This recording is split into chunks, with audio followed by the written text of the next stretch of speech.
इस कहानी में हम देखने वाले हैं कि कैसे इंसानों ने अपनी इस खूबसूरत दुनिया को धीरे धीरे तबाह कर दिया, जिसके बाद वो अपनी जान बचाने के लिए एक नए प्लैनेट में जाकर खुद को बसा लिया।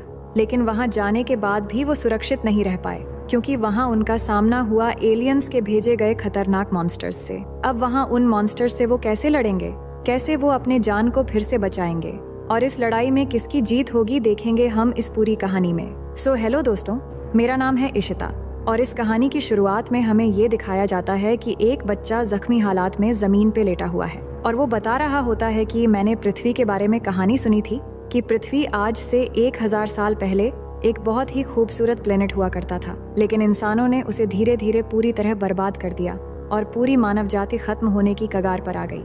लेकिन तब मानव जाति को बचाने के लिए रेंजर्स की एक टीम को तैयार किया गया, जिन्होंने धरती के सारी मानव जाति को एक नए प्लेनेट में बसा लिया था और इस प्लेनेट का नाम होता है नोवा प्राइम।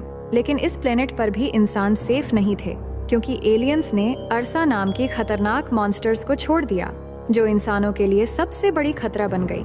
पर ये खतरनाक मॉन्स्टर्स अंधे तो होते थे, पर वो इंसानों के डर के मारे निकलने वाली पसीने को महसूस करके उन्हें मार डालते थे, जिस वजह से फिर से एक बार मानव जाति विनाश होने की कगार पर आ गई। जिसके बाद रेंजर्स और अर्सा के बीच फिर से एक खतरनाक लड़ाई होती है, जिससे प्राइम कमांडर साइफर लीड करते हैं। लड़ाई के दौरान अर्सा के लिए कमांडर साइफर अदृश्य हो चुके थे, क्योंकि वो डर से इस कदर बेखबर हो चुके थे कि अर्सा उन्हें देख नहीं पाए, और इसी वजह से वो अकेले ही कई सारे अर्सा को मार गिराते हैं। और इसी तरह से रेंजर्स ये लड़ाई जीतकर फिर से मानव जाति को बचा लेते हैं। उसके बाद कहानी प्रेजेंट में आती है, जहाँ पर रेंजर्स बनने की कोशिश में कमांडर साइफर का बेटा किटाई तैयारी कर रहा होता है, जिसका उम्र है 9 साल, और वो भी एक रेंजर बनना चाहता है और उसके लिए वो टेस्ट भी देता है और हर टेस्ट को बहुत अच्छे से पास भी करता है।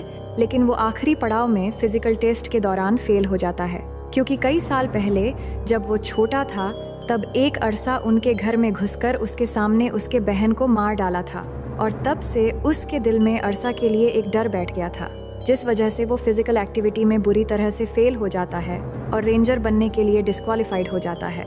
लेकिन वो टीम के हेड को काफी रिक्वेस्ट करता है कि मुझे रेंजर बनने दिया जाए, और टीम मेरी बार बार किए गए मेहनत देखकर फिर से अपने डिसीजन पर गौर करे, क्योंकि मेरे पिता मुझे एक रेंजर के रूप में देखना चाहते हैं और मैं उनका विश्वास जीतना चाहता हूँ। और आज वो एक मिशन से वापस आ रहे हैं और मैं उन्हें सरप्राइज देना चाहता हूँ। लेकिन उसके इतना सब कहने के बाद भी उसके रिक्वेस्ट एक्सेप्ट नहीं किया जाता और उसे डिस्क्वालीफाई कर दिया जाता है। अब शाम को जब किटाई अपने माता पिता के साथ डिनर कर रहा होता है, तब वो अपने पिता से कहता है कि मुझे रेंजर बनने के टेस्ट में फेल कर दिया गया है, जिस बात से उसके पिता काफी नाखुश हो जाते हैं, क्योंकि उसके पिता हमेशा एक रेंजर की तरह उससे बर्ताव करते थे, न कि एक पिता की तरह। और इसी बर्ताव से किटाई हमेशा दुखी रहता था, क्योंकि उसे अपने पिता का विश्वास जीतना था और उनके करीब जाना था।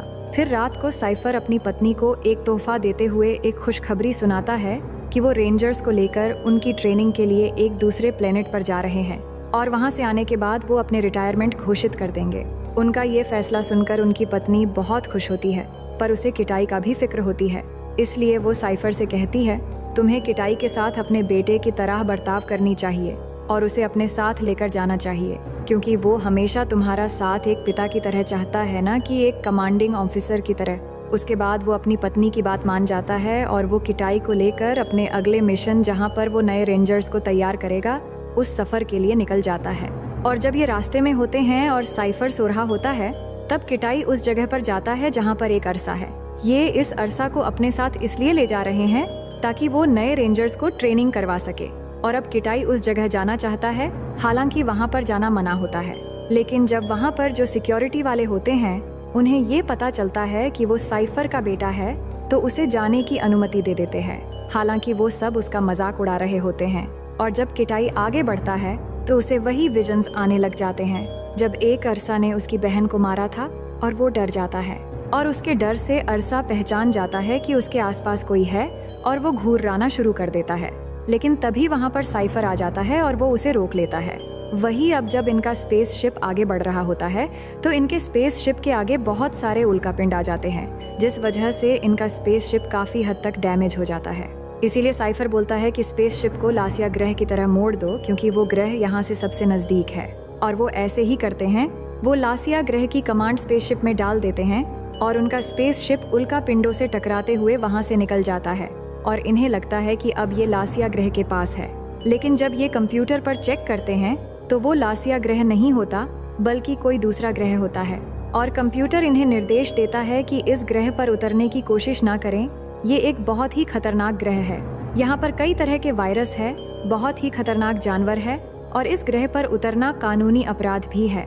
अब साइफर बोलता है कि इस ग्रह पर हम नहीं उतरेंगे, लेकिन उसके जो पायलट होते हैं वो कहते हैं कि अब हम इसे नहीं रोक सकते क्योंकि उल्का पिंडों से शिप को बहुत ज्यादा नुकसान पहुंचा है, जिससे उसके स्पेसशिप के बीच का हिस्सा काफी टूट भी गया है। जिसके बाद इनका शिप उस ग्रह पर 2 टुकड़े होकर क्रैश हो जाता है और क्रैश होने के बाद ये दिखाया जाता है कि इस स्पेसशिप में जितने भी लोग होते हैं वो सब के सब मारे जाते हैं और यहाँ पर सिर्फ 2 ही लोग बचते हैं, जिनमें से एक साइफर जिसके दोनों पैर टूट चुके हैं और दूसरा उसका बेटा किटाई जो बिल्कुल ठीक होता है। उसके बाद साइफर अपने बेटे से ऊपर कॉकपिट से एक बीकन डिवाइस लाने को कहता है जिससे सिग्नल भेजकर वो अपने प्लेनेट से मदद बुला सकते हैं। लेकिन जब किटाई उस डिवाइस को ढूंढ लेता है तो वो देखता है कि वो डिवाइस पूरी तरह से टूट गई है और टूटी हुई बीकन डिवाइस देखकर साइफर काफी निराश हो जाता है क्योंकि अगर इन्होंने सिग्नल नहीं भेजा तो कोई भी इन्हें बचाने के लिए नहीं आएगा और कोई भी मदद न मिलने के कारण इसी प्लेनेट पर इन दोनों की मौत हो जाएगी।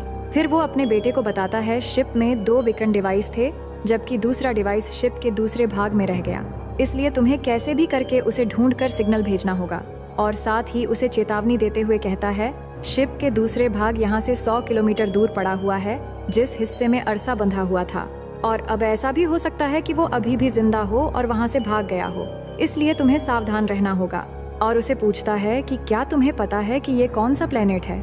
इस प्लेनेट का नाम है पृथ्वी, जो है इंसान की पुरानी दुनिया, जहाँ पर हर एक जीव अब इंसानों को मारने के लिए विकसित हुआ है। क्योंकि इंसानों को पृथ्वी छोड़े हुए हजारों साल हो चुके हैं, इसलिए अब इंसान यहाँ के माहौल में सांस नहीं ले सकते। इसके बाद वो उसे 6 इनहेलर्स देता है जिसे खाने से वो इस प्लेनेट पर सांस ले सकता है। साथ ही वो अपने बेटे को अपना एक खास हथियार भी देता है और कहता है कि ज्यादा जरूरत पड़ने पर ही इसका इस्तेमाल करना। और किटाई के सूट पर कम्युनिकेशन सिस्टम और कई सारे कैमरास लगे होते हैं जिसे साइफर उसे देखकर गाइड कर सकता है और उसे रास्ता बता सकता है। इसके बाद किटाई अपने सफर में निकल पड़ता है और यहाँ हम देख पाते हैं कि धरती अब पूरी तरह से बदल चुकी है और पहले से काफी खूबसूरत और हरा भरा हो चुकी है। अब थोड़ी ही दूर जाने के बाद किटाई का सूट का कलर चेंज हो जाता है। तभी साइफर उसे बताता है कि तुम्हारे शरीर में लगे सूट का कलर टेम्परेचर पर रिएक्ट करेगा और इस प्लेनेट का टेम्परेचर कभी भी अचानक गिर सकता है जिससे तुम्हें सांस लेने में तकलीफ हो सकती है। और सावधान रहना, कोई चीज तुम्हारी तरफ बढ़ रही है। जिसके थोड़ी देर बाद ही किटाई के सामने एक बड़ा सा बंदर आ जाता है जिसे देखकर किटाई घबरा जाता है, लेकिन साइफर के मना करने के बावजूद भी किटाई घबराकर उस पर पत्थर मार देता है। फिर देखते ही देखते वो बंदर अपने बाकी साथियों को एक आवाज देकर बुला लेता है, जिससे किटाई के पास कोई रास्ता न होने के कारण वो वहाँ से भागने लगता है और सारे बंदर भी बुरी तरह से उसके पीछे पड़ जाते हैं। तभी उसके पिता कहते हैं कि पीछे की तरफ भागो, यहाँ से 250 मीटर दूर एक नदी है, वहाँ पर जाओ। इसके बाद किटाई किसी तरह उनसे बचकर भागते भागते उस नदी में जाकर कूद जाता है जिससे उसकी जान बच जाती है। लेकिन वो नदी पार करके अभी भी घबरा के भाग रहा होता है। तभी उसके पिता उसे कहते हैं वो बंदर जा चुके हैं, रुक जाओ, तुम बेवजह भाग रहे हो। तभी वो जाके रुक जाता है और लेकिन तभी साइफर को दिखाई पड़ती है कि किटाई के शरीर में पॉइजन फैल रहा है। तो साइफर के कहने पर किटाई खुद को चेक करता है। तभी वो देखता है कि उसके हाथ पर एक कीड़े की काटने की वजह से उसके शरीर में तेजी से पॉइजन फैलने लगी है और उसकी सांस रुकने लगती है और उसका पूरा शरीर पैरालाइज होने लगता है। फिर साइफर के कहने पर वो अपने मेडिकेट निकालकर काफी मुश्किल से एंटीडोट इंजेक्शन तैयार करता है और उसे अपने हार्ट में लगाता है। लेकिन अभी भी उसे एक और इंजेक्शन लगाना बाकी था, पर तब तक पॉइजन फैलने की वजह से उसे कुछ दिख नहीं पाता और वो अपना हाथ महसूस नहीं कर पा रहा होता है। तभी साइफर उसे कहता है इंजेक्शन रखकर उसके ऊपर लेट जाओ और किटाई भी ऐसा ही करता है, जिसे वो इंजेक्शन सीधे उसके हार्ट में लगता है। अब एंटीडोट की वजह से किटाई थोड़ी देर के लिए वहीं पर बेहोश हो जाता है, जिसके बाद जब वो होश में आता है तो वो देखता है कि उस एरिया के तापमान तेजी से गिर रहा है।